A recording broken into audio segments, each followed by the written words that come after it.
बिस्मिल्लाहिर्रहमानिर्रहीम। अस्सलाम वालेकुम नाजरीन, ख़बरों की दुनिया में हम आपको खुश आमदीद कहते हैं। आप देख रहे हैं हमारा यूट्यूब चैनल नेशनल टीवी और मैं हूं अली। अच्छा नाजरीन, पीपल्स पार्टी के रहनुमा शर्जील मेमन का एक स्टेटमेंट आया है। इन्होंने कहा है कि बिलावल भुट्टो वज़ीर आज़म बनने के मुस्तहिक हैं। हम फॉर्म 47 वाले नहीं हैं, हम फॉर्म 45 वाले हैं।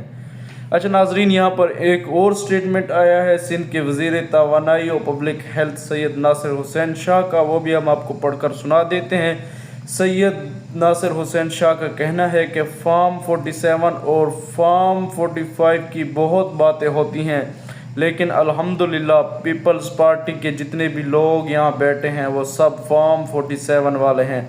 सैयद हुसैन शाह की जोश व खताबत में ज़ुबान फिसल गई। देखें नाजरीन, जो सच होता है वो मुंह पर आ ही जाता है।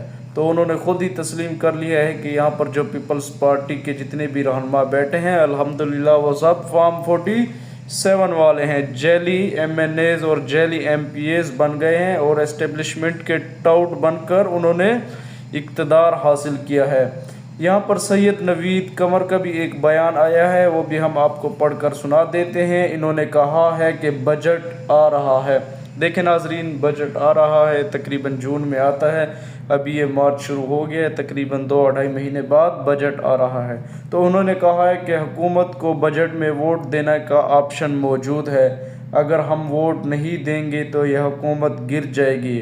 हम ये सोच समझ कर फैसला करेंगे। अच्छा नाजरीन, हम आपको बता देते हैं ये बयानात क्यों आ रहे हैं।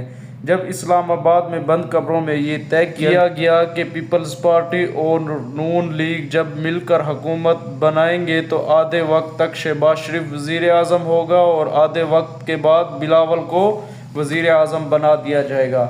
आसिफ अली ज़रदारी ने यह भी ख्वाहिश ज़ाहिर की थी कि मैं अपनी ज़िंदगी में बिलावल को एक मरतबा वज़ीर आज़म पाकिस्तान देखना चाहता हूँ, क्योंकि ज़रदारी को मालूम है कि मेरे बाद बिलावल कभी वज़ीर आज़म नहीं बन सकता। तो वो अपनी ज़िंदगी में एक बार बिलावल को वज़ीर आज़म देखना चाहते हैं। पीपल्स पार्टी में बेचैनी कुछ इस वजह से भी है कि मरीम नवाज़ एस्टेब्लिशमेंट के बहुत ज़्यादा करीब हो गई है।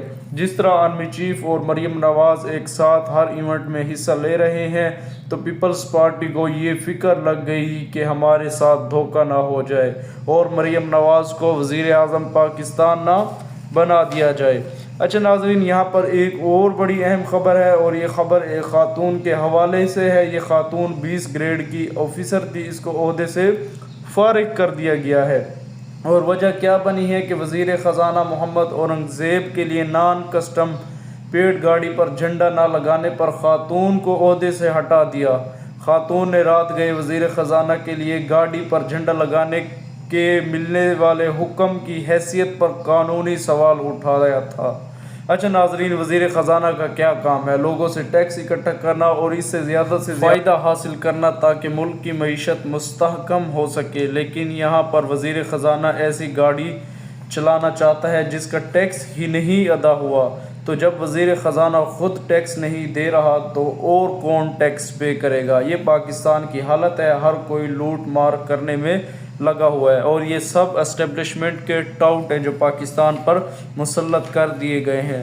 अच्छा नाजरीन, एक और बड़ी अहम डेवलपमेंट है। पिछले व्लॉग में हमने आपको बताया था परवेज़ खटक भी काबीना का हिस्सा बन चुके हैं, लेकिन इनके लिए इससे ज़्यादा शर्मिंदगी की क्या बात होगी कि काबीना के अरकान भी परवेज़ खटक की शमूलियत का दिफा करने से कासिर हैं। परवेज़ खटक का सवाल वज़ीर आज़म से करें, खैबर पख्तूनख्वा से किसी को काबीना में शामिल करना था तो इख्तियार वली को शामिल करते, बैरिस्टर अदील।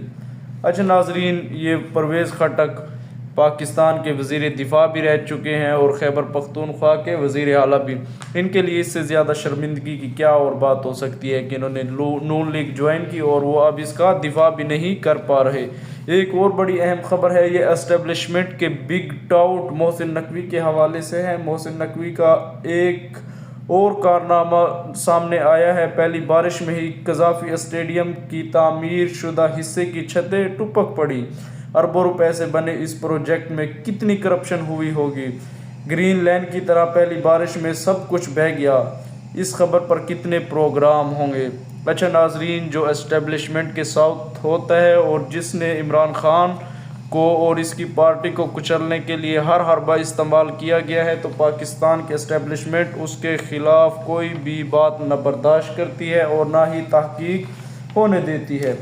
अच्छा नाजरीन, बलूचिस्तान के हवाले से एक और अफसोसनाक ख़बर सामने आई है। ये ख़बर हामिद मीर ने दी है। इन्होंने लिखा है कि रमज़ानुल मुबारक का ऐसा इस्तकबाल किसने देखा है। पुलिस ने प्रेस क्लब के अंदर घुसकर असातिज़ा को गिरफ़्तार किया।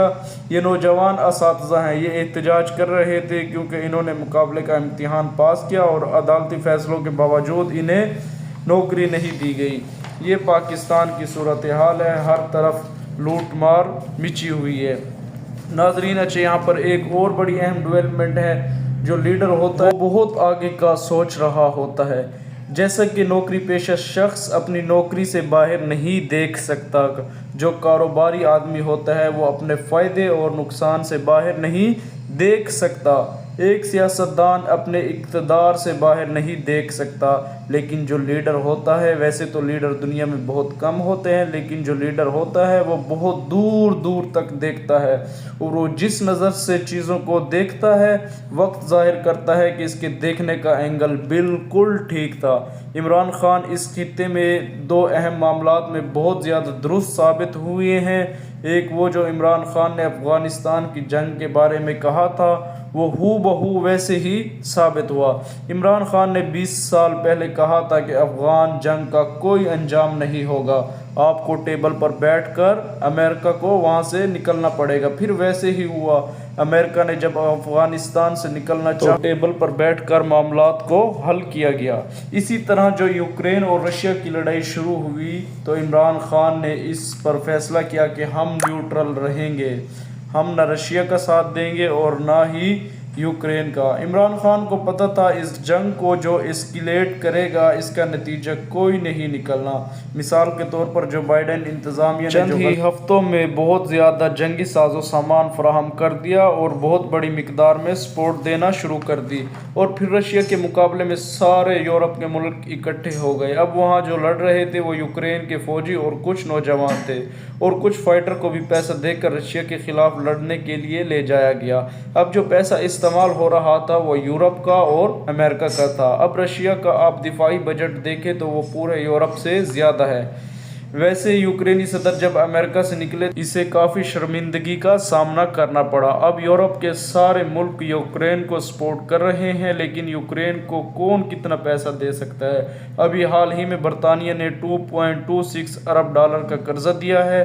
जर्मनी ने फुल सपोर्ट का ऐलान किया है, जबकि ऑस्ट्रेलिया और फ्रांस ने भी फुल सपोर्ट का कहा है। यूक्रेनी सदर ने कहा कि इन्हें तकरीबन 1-1.5 लाख फौज चाहिए जो यूक्रेन को रशिया से एक बड़े हमले से बचा सके। अब यूरोप ज़्यादा से ज़्यादा 30,000 फौज और दे सकता है। अब अमेरिका के बगैर ये जंग नहीं जीती जा सकती। देखते हैं क्या होता है, इसके ऊपर नज़र रखेंगे। लेकिन जिस तरह यूक्रेन के सदर की बेइज्जती की गई है वाइट हाउस में, इस तरह किसी की भी ना हो। लेकिन इनकी कुछ इज़्ज़त की बहाली हुई है जब वो यूरोप पहुँचे और इनका इस्तकबाल किया गया। नाजरीन, अब तक के लिए इतना ही। मिलते हैं नेक्स्ट व्लॉग में। अल्लाह हाफ़िज़।